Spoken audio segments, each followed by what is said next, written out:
네, 지금까지 나왔던 실적과 더불어서 오늘 밤 발표되는 실적 발표 일정까지 확인하고 오셨습니다. 그만큼 이번 주 참 실적 발표 그리고 여러 일정들로 꽉꽉 차 있는데요. 그만큼 나눠볼 이야기가 참 많을 것 같습니다. 오늘은 이분과 함께 이야기 나눠볼게요. 우리투자증권 투자컨설팅부 정나영 과장과 함께합니다. 어서 오세요. 안녕하세요. 네, 반갑습니다. 저희 앞서 말씀드렸던 것처럼 참 일정이 많아서 이슈 바로 빠르게 들어가 볼게요. 네. 첫 번째 이슈는 역시 이번 주 핵심 실적 주간이다라는 점입니다. 미국의 빅테크들도 그렇고 국내에서는 또 삼성전자의 실적 발표도 앞두고 있잖아요. 또 요즘 좀 잘 가지고 있는 조선주 안에서도 하나오션 발표를 좀 앞두고 있고 그만큼 실적 발표 일정 궁금한데 함께 짚어주시죠.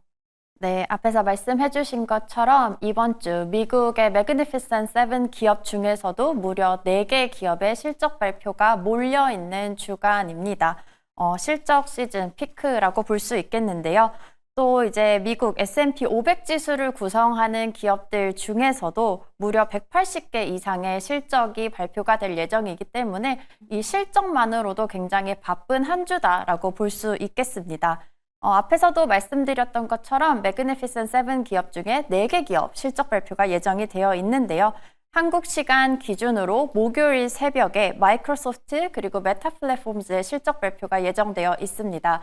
마이크로소프트 같은 경우는 빅테크 기업 중에서도 엔비디아의 AI 칩을 굉장히 적극적으로 가져다가 AI 투자를 굉장히 많이 하고 있는 기업이라는 점에서 또 그리고 소비자들과 기업이 얼마나 AI를 빠르게 접목시키고 있는가를 확인해 볼 수 있는 기업이라는 점에서 좀 주목을 해볼 수가 있겠고요. 네. 더불어서 금요일 새벽에는 애플과 아마존의 실적 발표가 예정이 되어 있습니다.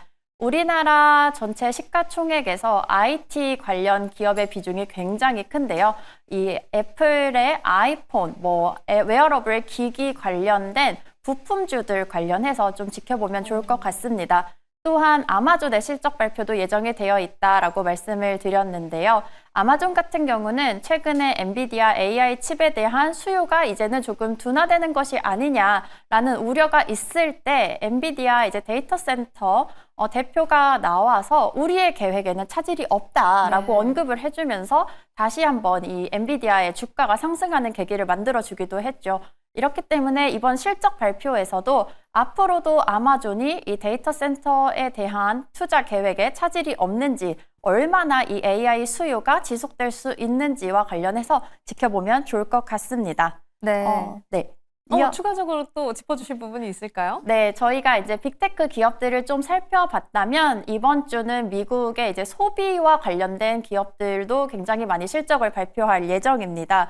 이 미국뿐만 아니라 글로벌 소비를 가늠해 볼 수 있는 기업들이 있습니다. 바로 비자와 마스터카드인데요. 우리 이제 지갑에도 사실 비자나 마스터카드 카드가 하나씩 있는 것처럼 글로벌 소비자들이 어디에 얼만큼 소비를 하고 있는지 뿐만 아니라 특히 이렇게 경기 침체 우려가 높을 때는 소비자들의 연체가 또 많이 증가하고 있는지를 살펴볼 수 있는 기업 실적 발표입니다. 더불어서 이번 주 오늘 이제 도미노를 시작으로 해서 미국인들 그리고 전 세계의 음식료 소비를 또 알 수 있을 것 같은데요. 스타벅스, 맥도날드, 코카콜라 등의 실적 발표가 예정이 되어 있습니다. 특히 지금 트럼프 이제 관세 발표 이후에 계속해서 미국뿐 아니라 전 세계 경기 침체 우려가 높아져 있기 때문에 지금 2분기가 한 달가량 지난 시점 4월 말에 미국의 이 소비 관련된 기업들이 실적을 발표하게 된다면 2분기 실적 가이던스도 발표를 하는데요. 네. 그렇다면 이미 한 달 동안 소비자들이 어떻게 소비를 하고 있는지를 기업들이 체감하고 그것이 데이터로 있기 때문에 그런 힌트를 조금 얻을 수 있다라는 점에서 주목을 해볼 필요가 있겠습니다. 네. 또 전반적으로 빅테크와 더해서 소비와 음식료 관련 실적도 함께 주목을 해봐야 하는 거군요. 빅테크에서는 역시나 키워드라고 하면 AI겠습니다. AI 투자를 또 얼만큼 더 할 것이며 KPX는 얼만큼 확대를 할 것인지 이 부분을 함께 지켜봐야 할 것 같고요. 또 소비와 관련해서 음식료에 대해서는 미국 내 소비가 또 얼마나 진작이 되고 있는지까지, 기업이 또 어떻게 예상을 하고 있는지까지 짚어볼 수가 있겠습니다. 이렇게 전반적으로 미국의 성장성, 그리고 그 안에서의 소비가 어떻게 이루어지는지를 실적을 바탕으로 예상을 해볼 수가 있겠는데요. 앞서서 실적 발표뿐만 아니라 일정도 참 많다고 말씀을 드렸습니다. 두 번째 이슈로는 일정으로 한번 들어가 볼까요? 이번 주에는 또 졸츠 보고서 그리고 PC 데이터가 나오다 보니까 고용과 함께 물가를 또 확인을 할 수가 있잖아요. 그만큼 연준의 움직임도 좀 지켜봐야 할 것 같은데 어떻게 전망을 좀 하고 계신가요? 네, 연준이 이 금리 결정, 통화 정책을 결정하는 데 있어서 가장 중요하게 보는 지표가 바로 물가 그리고 고용 지표입니다. 네. 근데 이번 주에 이 중요한 지표가 모두 몰려 있는데요. 먼저 살펴보면 개인 소비 지출 물가 지수가 발표가 될 예정입니다. 두 가지로 발표가 되는데요. 일반 개인 소비 지출 물가 지수 상승률 그리고 변동성이 심한 품목들을 제외한 근원 PC 물가지수 상승률을 저희가 살펴보면 좋겠습니다. 특히 이 근원 소비자 물가지수 그리고 PC 소비자 물가지수는 흔히 저희가 인플레이션이다라고 한다면 생각하는 것이 소비자 물가지수를 많이 생각을 합니다. 네. 하지만 몇 년 전에 한번 연준이 밝힌 적이 있죠. 우리는 소비자 물가지수보다는 좀 PC 소비자 물가지수를 살펴본다라고 했기 때문에 더욱더 이제 중요도가 높은 지표다라고 보여지고요. 시장에서는 이번에 이제 발표되는 것이 3월 PC 물가지수인데요. 이 상승률이 전년 동기 대비 2.2%로 전월 2.5% 대비 인플레이션이 조금은 안정될 것으로 예상하고 있습니다. 그럼 PC 같은 경우에는 좀 더 안정이 될 것이다라고 예측이 되는 이유가 관세에 대한 영향을 좀 직격탄으로 받진 않았다라고 보는 건가요? 일단 저희가 이번에 볼 수 있는 지표가 사실 3월 물가 네. 지수입니다. 그렇기 때문에 관세 피해가 발생하기 전이고 그 전에는 미국 연준의 이제 완화 정책이 이미 시행이 될 만큼 좀 지표들이 안정화되고 있던 시기다라고 판단되는 구간이기 때문에 아직까지는 물가 지수가 좀 안정세를 그리지 않을까라고 시장에서 예상하고 있습니다. 네, PC 함께 다뤄주셨는데 오늘 또 점도표를 자료로 같이 보내주셨어요. 점도표는 연준의 움직임 함께 예측을 해볼 수 있는 자료로 보내주신 걸까요? 네, 일단 연준의 앞에서도 제가 금리 결정 관련해서 중요하다라고 말씀드렸는데요. 네. 일단 이번 주에 앞에서도 말씀해 주셨지만 이 점도표 확인해 보면 연말 기준으로 연준 위원들은 사실 2회의 기준금리 인하를 예상한다라고 밝혔었습니다. 하지만 지금 시장에서는 연내 3회 또는 4회까지도 기준금리를 인하할 것이다라고 예상을 하고 있는데요. 보시면 지금 시장이 예상하는 미국 기준금리 경로가 있습니다. 이번 5월에는 동결을 예상을 하고 점차 한 차례, 두 차례 인하를 한 이후에 25년 12월 10일 올해 마지막 FOMC 기준으로 보면 지금보다는 100bp, 1% 정도 기준금리가 낮아질 것으로 예상하는 비율이 가장 높은데요. 그 말은 25bp씩 금리 인하를 한다라고 하면 4회 기준금리를 인하할 것이다라고 생각하는 사람 비율이 35.1%라는 얘기입니다. 이것과 관련해서 이번 주에 가장 중요한 지표는 사실 미국 시간, 우리나라 시간이죠. 우리나라 시간으로 금요일로 예정이 되어 있는 고용보고서 발표입니다. 네. 이 고용보고서 발표에 또 앞서서 제가 저번에 한번 말씀드린 적이 있는데 우리가 이 고용보고서를 또 가늠해 볼 수 있는 보고서가 하나가 더 발표가 되는데 부인이직 보고서, 졸츠 보고서입니다. 졸츠 보고서 나오고 나서 금요일이 이제 본 게임이다라고 보시면 되겠는데요. 금요일 날 미국의 비농업 고용 건수 증감률, 실업률, 그리고 시간당 평균 임금 상승률 등을 포함하는 미국 노동부가 발표를 하는 고용 지표, 고용 보고서가 발표가 될 예정입니다. 지난달에 발표가 됐을 때 예상보다 미국의 고용 시장이 안 좋다라는 시그널을 이미 한번 줬습니다.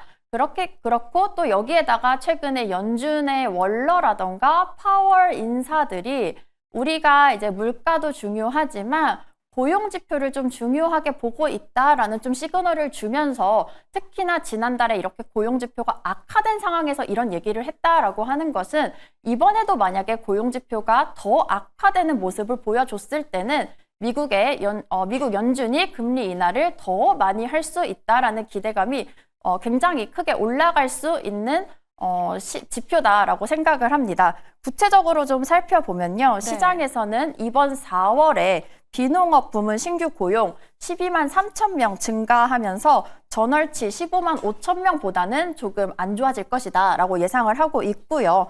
또 실업률은 지난달에 이미 예상했던 4.1%보다는 높은 4.2%로 올라간 이후에 계속해서 4.2%로 유지될 것으로 전망을 하고 있습니다. 네, 고용을 조금 더 면밀하게 보겠다라는 파월 의장의 발언이 앞서서 있었습니다.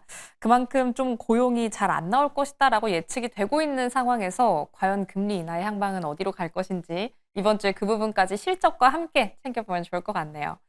이렇게 일정까지 함께 만나봤는데 세 번째 이슈로는 트럼프 2기 드디어 100일을 지나고 있습니다. 이 시기상에서 저희가 한번 톱파봐야 될 부분이 있는데 지금 현 시점 지지율을 보면 최저점에 이르고 있는 상황이잖아요.